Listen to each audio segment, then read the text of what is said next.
नाशिक महापालिका निवडणुकीच्या पार्श्वभूमीवर भाजप पाठोपाठ आता शिंदेंच्या शिवसेनेनं सुद्धा दंड थोपटलेत। नाशिकमध्ये उपमुख्यमंत्री एकनाथ शिंदे आज कार्यकर्ता मेळावा घेणार आहेत। नाशिक महापालिकेची निवडणूक स्वबळावर लढण्याची भाजपची तयारी असून कुंभमेळा मंत्री गिरीश महाजन यांनी 100+ नारा दिलाय आणि त्यामुळे आता शिंदेंच्या शिवसेनेची अस्वस्थता वाढली असून त्यांनी देखील स्वबळावर निवडणूक लढण्याची तयारी केली। नाशिक महापालिकेसाठी आता शिंदेंची शिवसेना सुद्धा ऍक्शन मोडवर आलेली आहे। भाजपकडून गिरीश महाजनांनी आधीच 100+ नारा दिलाय।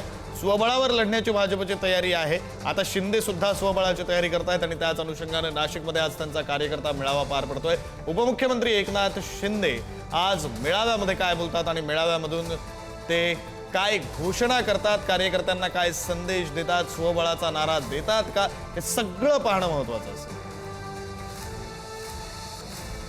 आणि या सगळ्या संदर्भात बोलण्यासाठी आपले प्रतिनिधी किरण ताजने आपल्यासोबत आहेत। आपण त्यांच्याकडून या संदर्भातले अधिकचे अपडेट्स घेऊया। किरण, खरं तर नाशिकची महापालिका ही राज्यातल्या काही महत्त्वाच्या महापालिकांपैकी एक मानली जाते। भाजपनं आधीच आपलं बोलून दाखवलेलं आहे, 100+चा त्यांचा जो मानस आहे तो बोलून दाखवला। आता शिंदे सुद्धा ऍक्शन मोडवर आहे।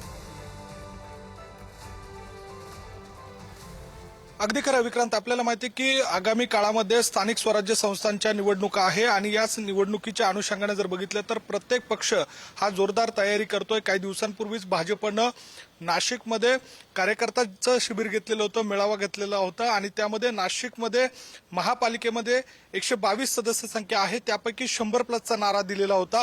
त्यामुळे हा नारा भाजपचा होता की महायुतीचा होता याबाबतची चर्चा त्यावेळेला जोरदार सुरू झालेली होती। आणि अशा या सगळ्या परिस्थितीमध्ये आता दसरा मेळाव्यानंतर पहिल्यांदाच नाशिकमध्ये कार्यकर्त्यांचा बूथप्रमुख मेळावा असेल, त्यासोबतच मार्गदर्शन मेळावा एकनाथ शिंदेंच्या शिवसेनेकडनं घेतला जातोय। आणि त्या सगळ्या पार्श्वभूमीवर नाशिकच्या सातपूर येथील हॉटेल डेमोक्रेसी या ठिकाणी हा मेळावा पार पडणार आहे। या निमित्तानं शिंदेंच्या शिवसेनेकडनं जोरदार शक्ती प्रदर्शन केलं जाणार आहे।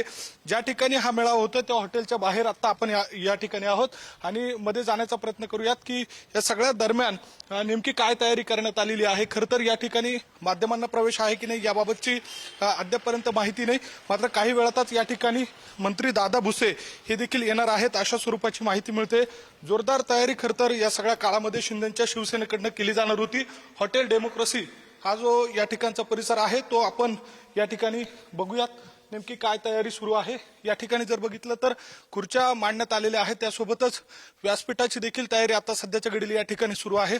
अद्यापर्यंत कुठले बॅनर नसले तरी बाहेरच्या हॉटेलच्या परिसरामध्ये मोठ्या प्रमाणात बॅनर लावण्यात आलेले आहे, ज्यामध्ये लाडक्या बहिणींचा लाडका भाऊ असा म्हणून पदाधिकाऱ्यांनी एकनाथ शिंदे यांचा उल्लेख केलेला आहे।